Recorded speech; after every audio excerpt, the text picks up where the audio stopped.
walisaliwa kuwa wakuwe viongozi. Hiyo ni lawama ya mwananchi, si lawama ya viongozi. Sababu niseme hivi ni hii, nimeacha kuona kitu kigeni ambaye kilikucha. Kama niliona ugonjwa mgeni ambao uliingia Kenya mwaka 1985, ugonjwa ambaye ulikuwa unaitwa ukimwi, ulitulendi kweli kweli, na hakuna mtu mwenye ambaye hakuogopa huu ugonjwa, kwa sababu ni ugonjwa ulikuwa ukikuingilia unakula nyama sote.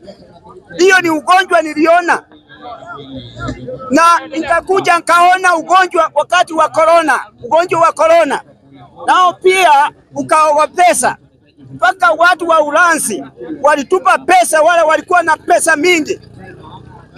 Hiyo ndio vitu mbili niliona. Ya tatu, nimeona mwananchi mtukufu yule ambaye anaamuka